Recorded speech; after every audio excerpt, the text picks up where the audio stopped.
Captain Minho Kang stood on the bridge of the UES Sovereign, staring at the stars beyond the viewport. 300 years had passed since humanity joined the Galactic Union. 300 years of chains. His ship was a joke compared to what humans could build. The weapons were locked at half power. The engines were slowed by Union-mandated regulators. Even the hull plating was thinner than it should be, all because the galaxy feared what humans might become. "Captain, we're receiving a transmission," said Hana Lee, his chief engineer. She was young but brilliant, always frustrated by the limitations placed on her work. Minho nodded. "Put it through." The screen flickered to life. It showed Ambassador Yuna Park, Earth's voice at the Galactic Council. She looked tired, her face tight with worry. "Minho, we have a situation," Yuna said. "The outer rim colonies are going dark.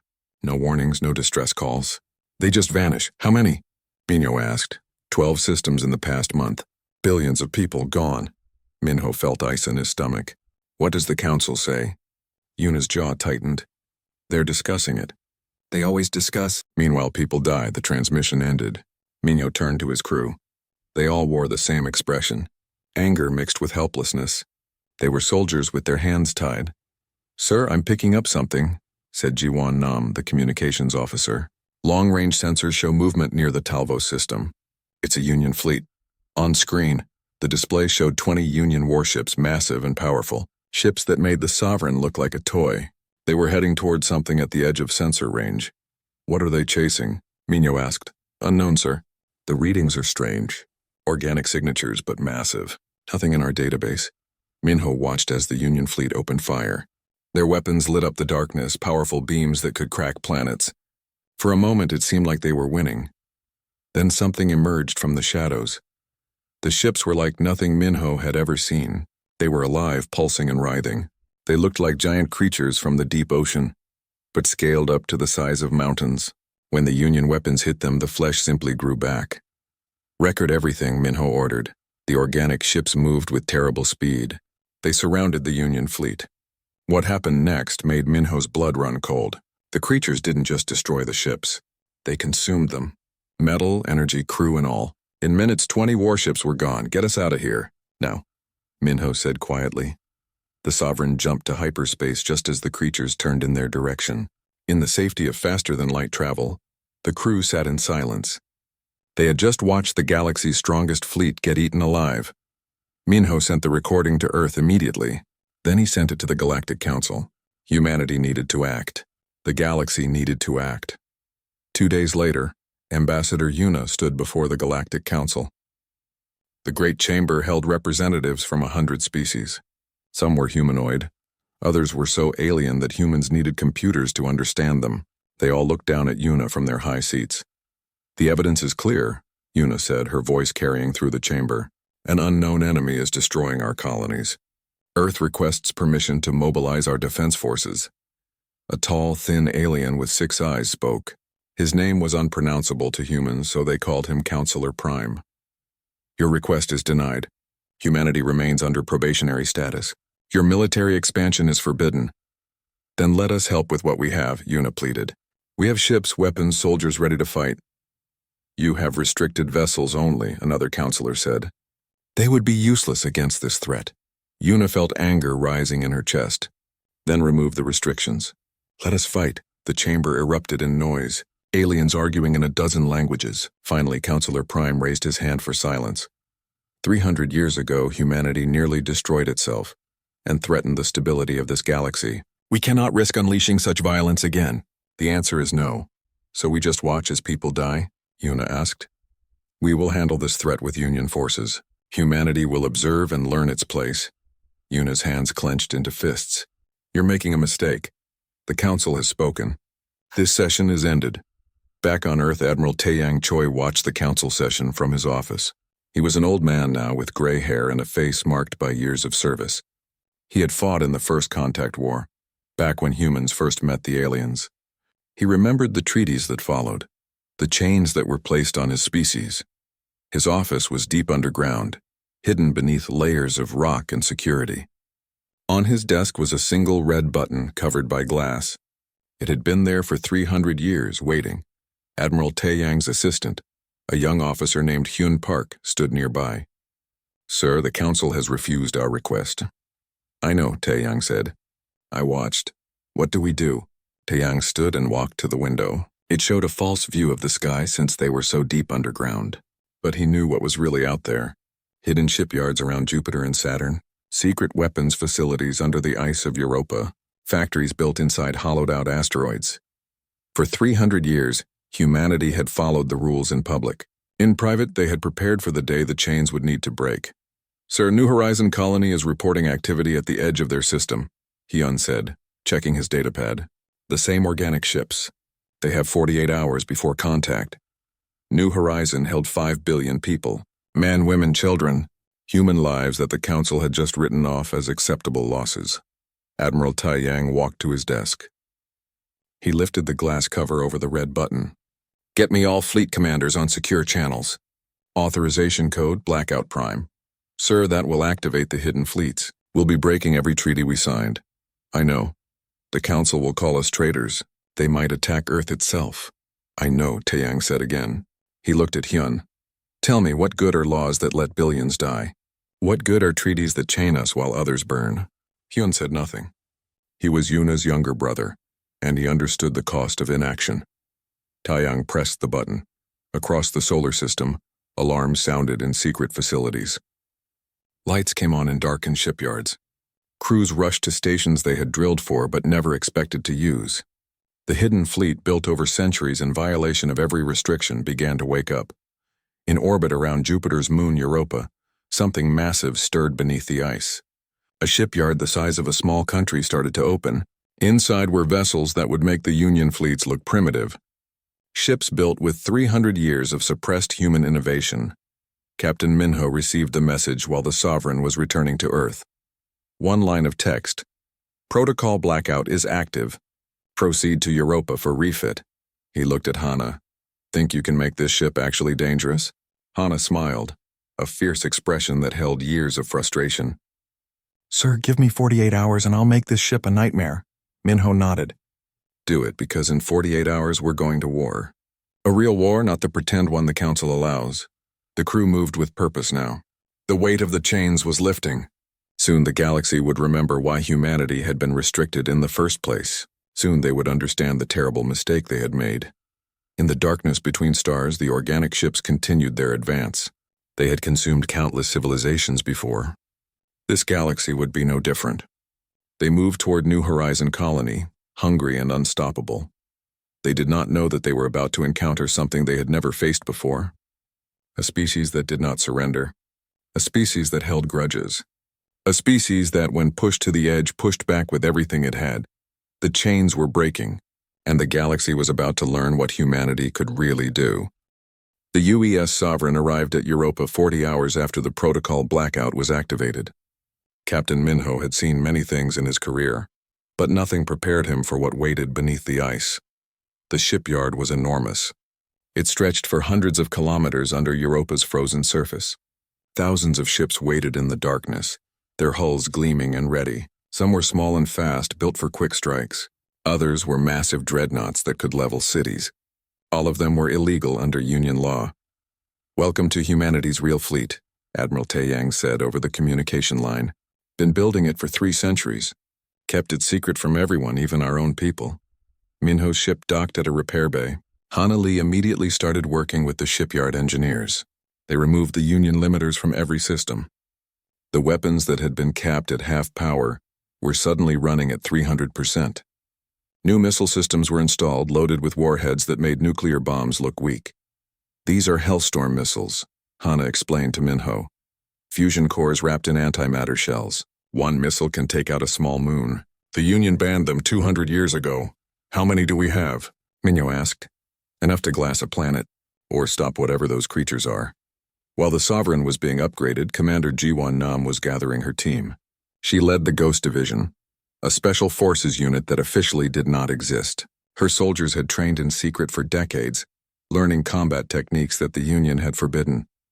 We're going into hell, Jiwon told her team. New Horizon has 8 hours before those things arrive. High Command wants us to evacuate who we can and fight for the rest. One of her soldiers raised his hand. His name was Daeho Shin, fresh out of training. Commander, my family is on New Horizon. My parents, my sister. Please let me come. Jiwan looked at the young man. She saw the desperation in his eyes. You stay focused and follow orders, understand? Yes, ma'am. Across Earth, people were learning the truth. News broadcasts showed the hidden fleets. They showed the weapons humanity had built in secret. Some people were afraid. Others were angry that they had been lied to. But most felt something else. Relief. Ambassador Yuna appeared on every screen speaking from the council chamber. For 300 years we accepted chains to keep peace. We agreed to be weak so the galaxy could feel safe. But now billions of our people are dying and the galaxy does nothing, so we break the chains. Not to conquer, not to destroy, but to survive. The Galactic Council was in chaos. Counselor Prime demanded that Earth surrender immediately. You have violated every treaty. You have built weapons of mass destruction. This is an act of war. Yuna stood calmly before them. War? You want to talk about war? While we've been arguing, New Horizon has been counting down its final hours. 5 billion people are about to die and you do nothing. So yes, we broke your rules. We'll break more if we have to. Earth will face consequences, Counselor Prime threatened. Then come and enforce them, Yuna said coldly. But you might want to check your sensors first. We have 500 capital ships, 2,000 destroyers and 10,000 fighters ready to deploy. How many ships do you have left after those creatures ate your fleets? The council chamber went silent. Every representative understood. Humanity had become the strongest military force in the galaxy overnight. At Europa, the Sovereign finished its upgrade. Minho stood on the bridge, feeling the difference immediately. The ship hummed with power. Every system ran smoothly, eagerly, like a wolf let off its leash. Captain, we have clearance to depart, said his navigation officer. Course set for New Horizon. We'll arrive in 6 hours. Take us out, Minho ordered. The Sovereign left Europa surrounded by 50 other warships. They jumped to hyperspace together, moving faster than the Union vessels ever could. The speed limiters were gone too.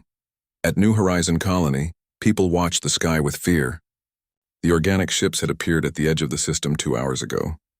They were moving slowly, like predators that knew their prey couldn't escape. The colony's defense platforms fired constantly, but the missiles just made the creatures regenerate faster. Governor Jinho Bei stood in the command center, watching his world prepare to die. How long until they reach us? 4 hours, sir, his aide said quietly. Maybe less, an evacuation. We've gotten 2 million people onto transport ships. That leaves 4,998,000,000 behind. Jinho felt sick. He had sent messages to the Galactic Council begging for help. They responded with sympathy and promises to remember the fallen. Empty words. Then his communications officer shouted, Sir, ships are coming out of hyperspace. 50 contacts know 100. They're human ships. On the main screen, the fleet appeared. The Sovereign led them, weapons already charging. Behind it came ships of every size and type. Some were sleek and fast. Others were brutish and covered in armor. All of them moved with deadly purpose. Minho's voice came through every speaker in the colony. New Horizon, this is Captain Minho Kang of Earth Defense Force. We're here to help. Get your people underground and stay there. The human fleet formed a wall between the colony and the approaching creatures. The organic ships seemed to notice the new arrivals. They moved faster, eager for more food. All ships weapons free, Minho commanded. Target the largest ones first. Show them what happens when you mess with humans. The battle began with thunder. The Sovereign fired its main cannons, beams of concentrated energy that punched through the organic ships like needles through flesh. But the creatures healed almost instantly, their tissue growing back. Conventional weapons aren't working, Hana reported. Their regeneration is too fast. Minho made a decision that would change the war. Load Hellstorm missiles. Fire on my mark. Sir, those are banned weapons, Hana said. If we use them, the Council can go to hell, Minho interrupted. Fire. 20 Hellstorm missiles launched from the fleet. They streaked across space like falling stars. When they hit the organic ships, the fusion antimatter reaction created explosions that lit up the system. 3 of the creatures simply ceased to exist, vaporized down to their atoms. The other creatures stopped advancing. For the first time, they seemed uncertain. They had never faced prey that could hurt them like this. Commander Jiwan's team used the confusion to strike. Their fast attack ships darted between the creatures. firing armor-piercing rounds into what they guessed were vital organs. Young Daeho flew his fighter with reckless courage, thinking of his family below. "Ghost leader to all units," Jiwan called. "Aim for the nodes on their backs. Those seem to be their brains or hearts or whatever these things have." The human ships adapted their tactics within minutes. They stopped trying to destroy the creatures entirely. Instead, they targeted specific weak points. The organic ships began to fall back, their coordination breaking down. On New Horizon, people emerged from their shelters to watch the sky. They saw human ships dancing between monsters, saw explosions that turned night into day. They saw their own species fighting with a fury that made the creatures retreat. Governor Jinho watched with tears in his eyes. "I never thought I'd see it," he whispered. Humans fighting without chains. The battle lasted 6 hours. When it ended, 15 organic ships were destroyed. The rest fled back into deep space.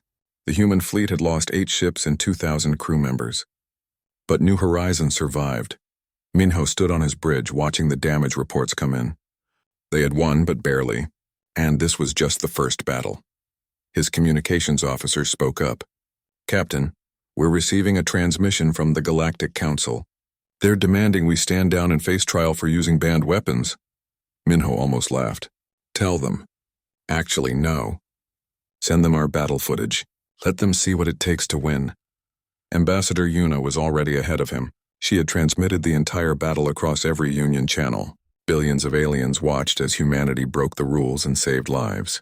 They saw the Hellstorm missiles, the aggressive tactics, the refusal to retreat, and they understood. The chains weren't just to protect the galaxy from humanity. They were to protect the galaxy from having to face what humanity could become. Admiral Taeyang sent a message to all human ships. "This is just the beginning. Those creatures will come back and they'll bring more. We're going to hunt them down. We're going to destroy them. And if the Council tries to stop us, we'll go through them too." On New Horizon, Daeho landed his fighter and ran to find his family. They were alive, huddled in a shelter. He held them close and cried. Above them, the human fleet began repairs, preparing for the next battle. The galaxy had been warned. Humanity was no longer holding back. 3 months passed since the Battle of New Horizon. In that time, humanity transformed from a restricted species into the galaxy's sword against the creatures they now called Devourers. Captain Minho commanded a fleet of 200 ships, hunting Devourers across 6 systems. His tactics were simple and brutal. Find them, corner them, destroy them. No mercy, no hesitation. The Union commanders watched in horror and admiration as humans fought with a savagery they had never seen. "Contact at Vega Station," reported the navigation officer. 15 Devourer ships attacking the colony. "All ships jump to Vega," Minho ordered. We hit them fast and hard. The fleet arrived within minutes. The Devourers were already feeding, their massive bodies wrapped around space stations and mining facilities. Thousands of aliens were dying every second. Minho didn't wait for permission from the local government. Fire everything. The human fleet opened up with weapons that made the Union forces look primitive.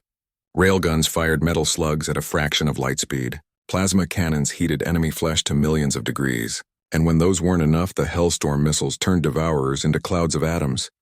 But humanity had developed something new, something that scared even their own people. "Captain, shall we deploy the Razors?" Hana asked from engineering. Minho nodded. Deploy. Small drones launched from every ship. They were each the size of a fist covered in microscopic blades. They swarmed over the Devourer ships like angry insects, cutting through flesh faster than it could regenerate. The creatures screamed, a sound that echoed through space itself. Within an hour, Vega Station was saved. The local aliens stared at the human ships with a mixture of gratitude and fear. They had been saved, but they had also seen what humans could do when truly unleashed. Commander Jiwan Nam was leading a different kind of mission. Her Ghost Division had perfected the art of boarding Devourer ships. They would fly small craft directly into the creatures' mouths, travel through their bodies, and plant nuclear charges in their cores. "It's disgusting," Jiwan told her team before one mission. "Their insides are hot, wet, and smell like rotting meat. But it's effective. So we do it."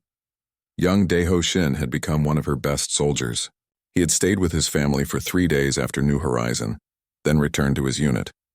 "I need to make sure no one else loses their home," he said. Today they were infiltrating a Devourer mothership, something 3 times larger than normal ones. Jiwon led 12 soldiers through the creature's body, cutting through tissue and organs. They found what they were looking for deep in its center, a massive brain-like structure that pulsed with bioelectric energy. "Plant the charges," Jiwon ordered.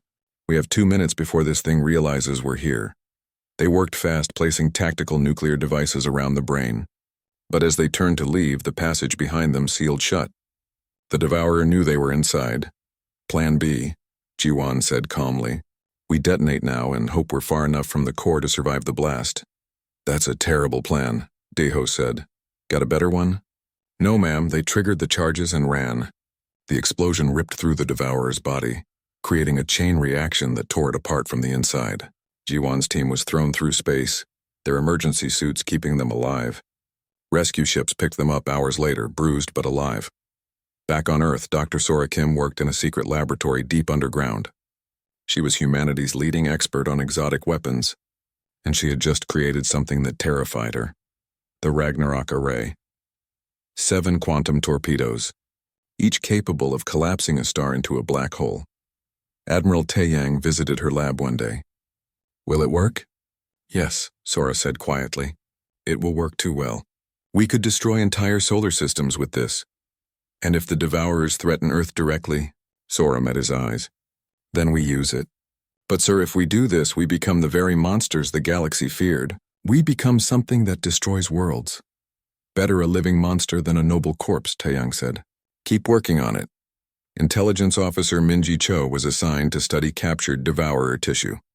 She worked alongside alien scientists who had finally agreed to share information with humanity. What they discovered changed everything.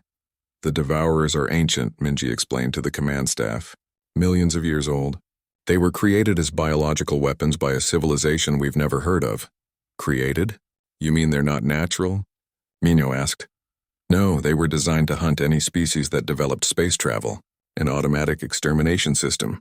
The civilization that made them wanted to keep the galaxy empty." "What happened to that civilization?" "The Devourers ate them," Minji said. "The weapons turned on their creators. Now they just consume everything, following their programming even though their masters are long dead." This information changed the nature of the war. They weren't fighting an invading species. They were fighting a doomsday weapon that had outlived its purpose. Ambassador Yuna used this information at the Galactic Council. "Don't you see? The Devourers were designed to stop species like us from spreading. Someone millions of years ago decided that life should not travel the stars. We're fighting against that ancient decision." Some council members listened. Others still demanded that humanity be controlled. A representative from a species called the Metharians stood and pointed at Yuna. "You use banned weapons. You violate every law of war. You are as dangerous as the Devourers." Yuna stared at him coldly. "The difference is we stop when the threat is gone. The Devourers never stop. So yes, we're dangerous. Be grateful we're dangerous to them and not to you." The Metharian representative sat down, silenced. But not all species feared humanity. Some began to see them as protectors. Small governments sent resources and intelligence to human forces. Young aliens volunteered to serve on human ships wanting to learn their tactics. Medical officer Nari Kwan treated both human and alien wounded on a hospital ship near the front lines. She had seen terrible things: soldiers missing limbs, civilians with radiation poisoning, children who had watched their parents die. "Why do we keep fighting?" a young nurse asked her one day. "Haven't we lost enough?" Nari looked at the beds full of wounded. "We fight because the alternative is extinction. Every person we save is a victory. Every battle we win means another world survives. That's enough reason." The war intensified. Humanity engaged Devourers in dozens of systems simultaneously. They developed new tactics constantly.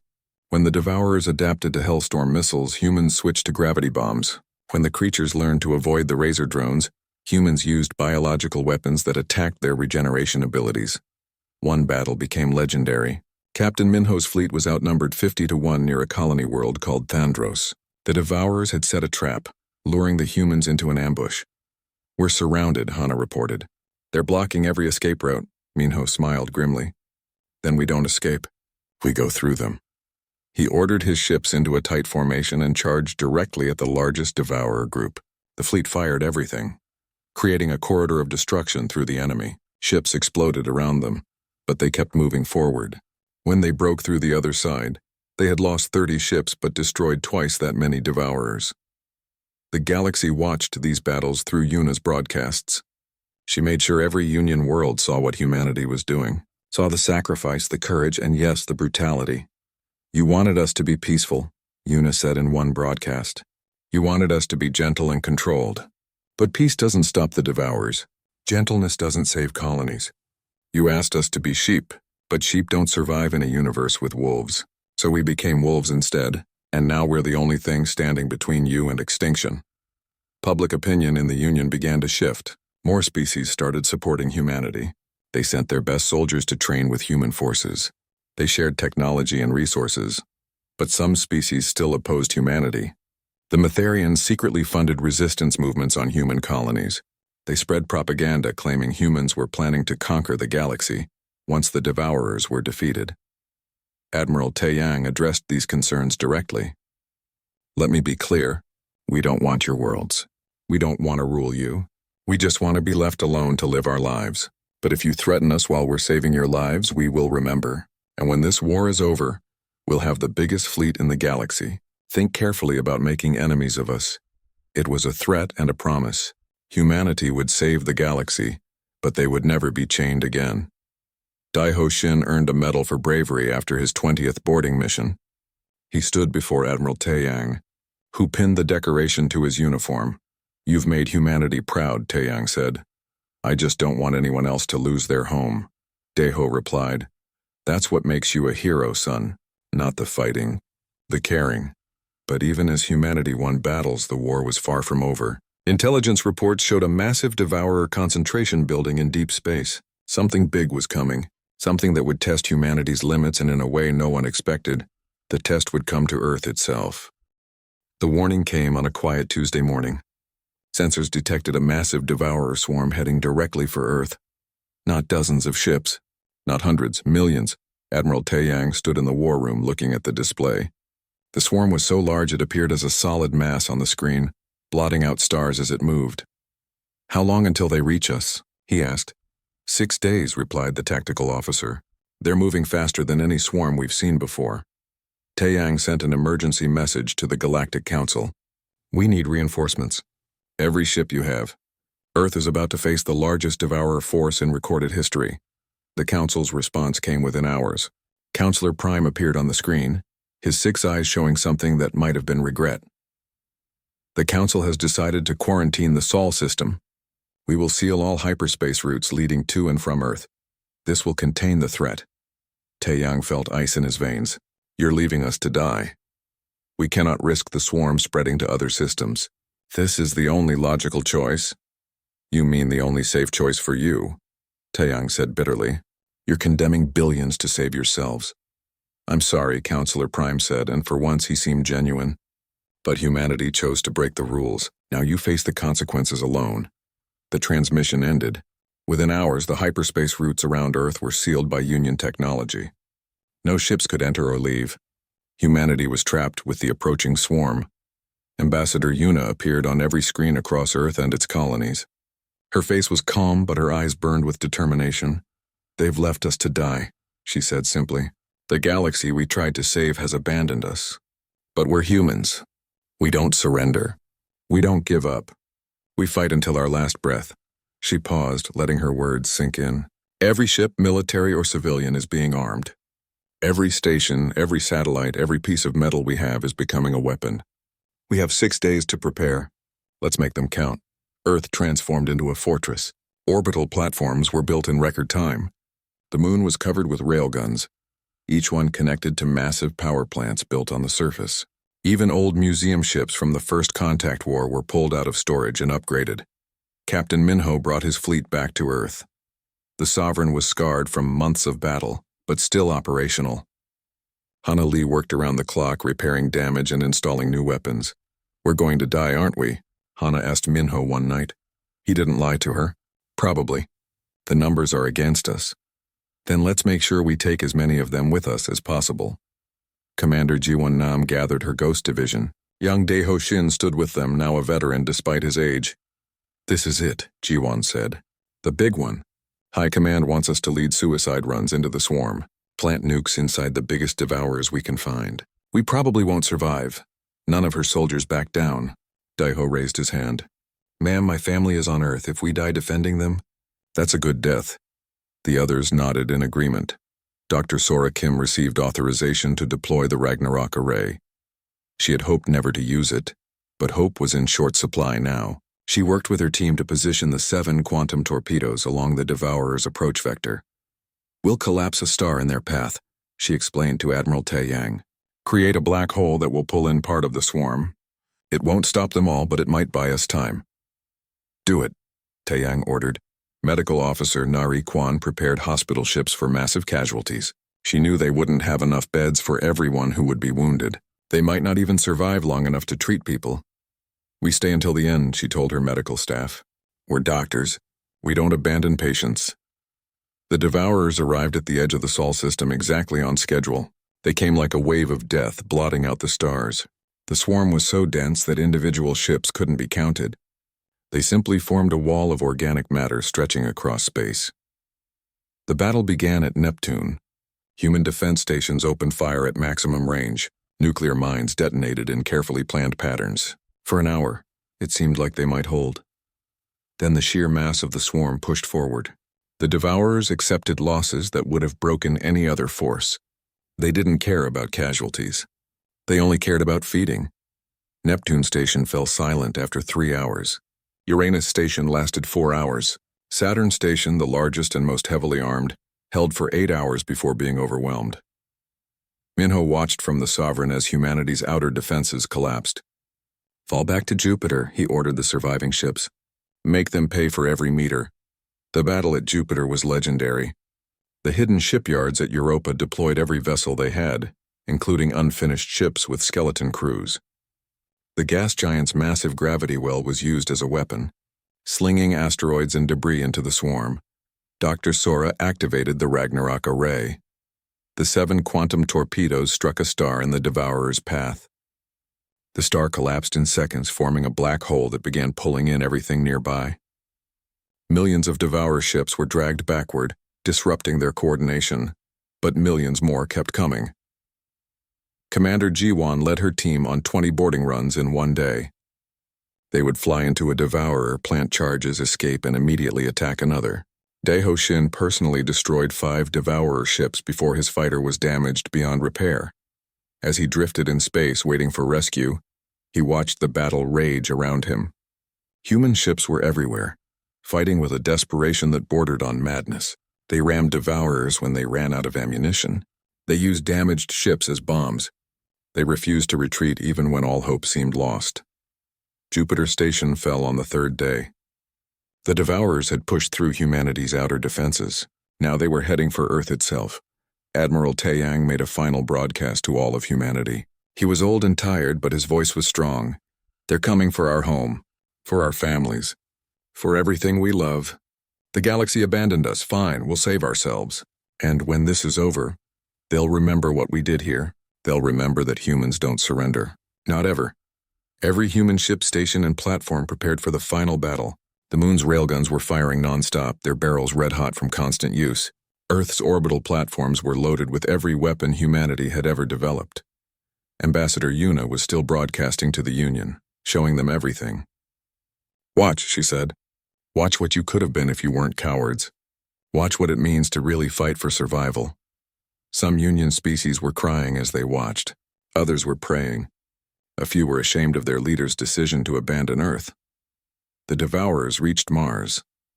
The colony there had been evacuated, but defense platforms remained. They fought for 2 hours before being silenced. Now only Earth and its moon stood between humanity and extinction. Captain Minho led what remained of his fleet in a desperate charge. They couldn't win, but they could buy time. They could make the Devourers bleed. All ships, weapons free, he ordered. If we're going to die, we die like humans. Screaming and clawing all the way, the Sovereign fired everything it had. Hellstorm missiles lit up space. Railguns punched holes through Devourer flesh. The ship shook with each impact, systems failing one by one. Hana Lee worked frantically in engineering, rerouting power and keeping systems online. Captain, we've lost main engines. Life support is failing. We have maybe 10 minutes before total system collapse. Minho looked at the tactical display. The largest Devourer command ship was ahead, coordinating the swarm. If it died, the others might lose cohesion. He made his decision. All hands abandon ship. This is not a request. Get to the escape pods now, sir? Hana asked. I'm ramming that big one. The reactor will go critical on impact. Should take out everything in a 5-kilometer radius. Then I'm staying too, Hana said. Someone needs to keep the engines running long enough to reach it. Others volunteered to stay. In the end, Minho and 20 crew members remained aboard the Sovereign as it made its final run. They accelerated toward the command ship, every alarm blaring, the hull groaning under stress. For Earth, Minho said quietly as they hit. The Sovereign's reactor detonated on contact. The explosion was visible from Earth's surface, a brief new star in the sky. The Devourer command ship disintegrated, taking dozens of others with it. But the swarm kept coming. They were at Earth's orbit now. The moon's railguns fired constantly, creating a wall of metal between the planet and the swarm. Orbital platforms exploded one by one as Devourers overwhelmed them. On Earth's surface, people watched the sky fill with fire. They knew this might be humanity's last day, but they didn't panic. They didn't riot. They stood together, families holding each other, waiting to see if their defenders could pull off a miracle. Admiral Taeyang stood in his command bunker, watching the battle. He was ready to die. They all were. But they would die fighting as humans always had. Then something unexpected happened. Through the sealed hyperspace routes, a signal broke through. It was faint but clear. It was the Galactic Council, and they were screaming for help. The message from the Galactic Council was desperate. The Devourers had split their forces. While millions attacked Earth, millions more had struck at the Union's core worlds. The species that had abandoned humanity were now facing the same extinction they had left Earth to face alone. Admiral Taeyang listened to Counselor Prime's plea for help. The alien's voice was broken, filled with fear and regret. We were wrong. We should never have left you alone. Please, if you can spare any forces, we're being overwhelmed. Our defenses are falling. We're dying. The command staff in the bunker looked at Taeyang, waiting for his decision. Earth was still under attack. They were losing ground every hour. They had no ships to spare, no resources to share. Sir, we should ignore them, one officer said. They left us to die. Let them face the same fate. Taeyang was quiet for a long moment. He thought about revenge, about justice, about all the reasons humanity had to turn away. Then he thought about what it meant to be human. Activate what's left of the reserve fleet, he ordered. We're going to help them. Sir, that's suicide. We need those ships here. Maybe, Taeyang said, but I won't let billions die just because their leaders are cowards. We're better than that. We have to be. He sent a message to all remaining human forces. I know we're tired. I know we're bleeding. But the Union is falling and they need us. Not because they deserve it. Because it's the right thing to do. Any ship that can still fly, any weapon that can still fire, we're breaking through their quarantine and going to their aid. Humanity doesn't abandon people, even people who abandoned us. The response was immediate. Every functional human ship rallied. Damaged vessels that should have been in repair docks volunteered for one more fight. Even civilian transports loaded with whatever weapons they could carry. Engineer Hana Lee had survived the Sovereign's destruction. She was picked up by a rescue ship and immediately went back to work, helping repair other vessels. Captain Minho didn't die so we could give up, she told her new crew. Commander Jiwon Nam gathered what remained of her Ghost Division. Young Daeho Shin was with them, his fighter repaired just enough to fly. One more time, Jiwon said. One more impossible mission. Dr. Sora Kim revealed her final weapon. She had been working on something even more dangerous than the Ragnarok array. Biophage missiles that could turn Devourer ships against each other, making them consume their own kind. This is dark science, she admitted to Admiral Taeyang. We're creating a plague that attacks living tissue. If we use this, we cross a line we can never come back from. Then we cross it, Taeyang said. Better to live as monsters than die as saints. The human fleet discovered something the Council didn't know. They had secretly kept a way to bypass the hyperspace quarantine. For weeks they could have escaped, could have abandoned Earth and fled to other systems. But they stayed and fought. Now they used that knowledge to break through. The fleet jumped past the sealed routes, emerging in Union space. They found a galaxy in chaos, The Devourers had struck everywhere at once. Ancient homeworlds were burning. Species that had existed for millions of years were facing extinction, and no one was fighting back effectively. The Union forces used careful tactics, measured responses. They fought like they were trying to minimize casualties. But the Devourers didn't care about casualties. Humanity showed them how real war was fought. The human fleet arrived at the Metherian homeworld first. The species that had opposed humanity most strongly was about to be wiped out. Their defenses were crumbling. Their leaders already fled to safety. "We could let them die," Ji-won said to Admiral Taeyang. "They tried to undermine us at every turn." "I know," Taeyang replied. "Save them anyway." The human fleet tore into the Devourers with tactics that horrified the Metherians. Hellstorm missiles turned the sky bright with nuclear fire. Biophage weapons caused Devourer ships to attack each other in confused frenzy. The Ghost Division conducted boarding runs so aggressive that some Devourers actually fled. Within 12 hours, the Metherian homeworld was saved. The survivors stared at their human rescuers with a mixture of gratitude and shame. Ambassador Yuna addressed the Galactic Council from a human warship. Behind her, battle raged across the view screen. "You wanted to know what humanity could do if we were unleashed. Now you know. We can save you, or we can watch you burn. The choice was yours. You chose poorly." She paused, letting them see the destruction and salvation happening simultaneously. "But we're not you. We don't abandon people just because it's convenient. We don't seal quarantines and hope the problem goes away. We fight, we sacrifice. We save lives even when those lives belong to people who betrayed us."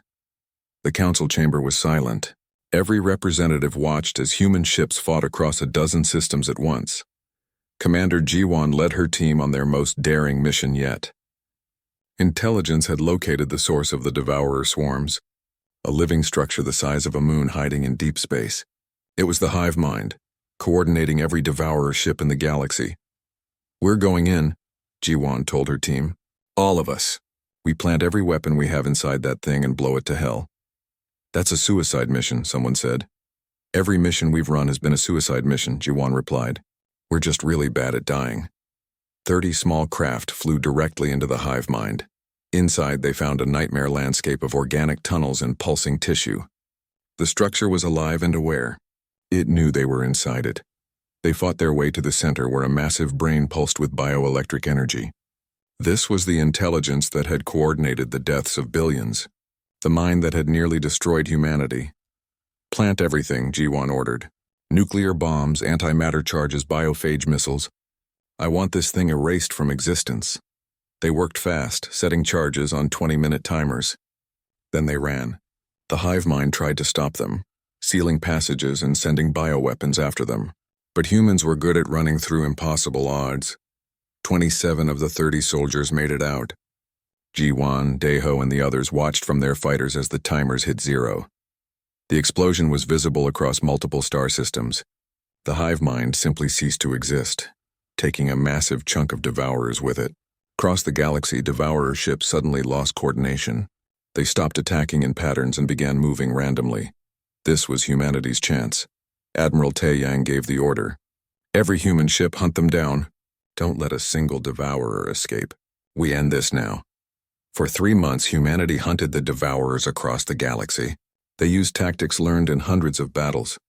They were relentless, efficient, and merciless. Union forces tried to keep up but couldn't match the pace. Young Daeho Shin became a legend. He personally destroyed 53 Devourer ships. Other pilots tried to match his record, turning the war into a grim competition. "This is for New Horizon," Daeho would say before each attack. Dr. Sora's biophage weapons proved devastatingly effective. Devourers began avoiding systems where humans deployed them, actually showing fear for the first time. Medical officer Nari Kwan treated thousands of wounded, both human and alien. She worked until she collapsed from exhaustion, then got up and worked more. "Everyone deserves to live," she told her staff. "Even people who don't deserve us." Finally, after 97 days of continuous combat, the last confirmed Devourer ship was destroyed. The war was over. Humanity had won, but the cost was terrible. Earth's population was reduced by 30%. The moon was scarred by weapons fire. Mars' colony was uninhabitable. Billions had died across the galaxy, and humanity had the most powerful military in known space. The Galactic Council called an emergency session.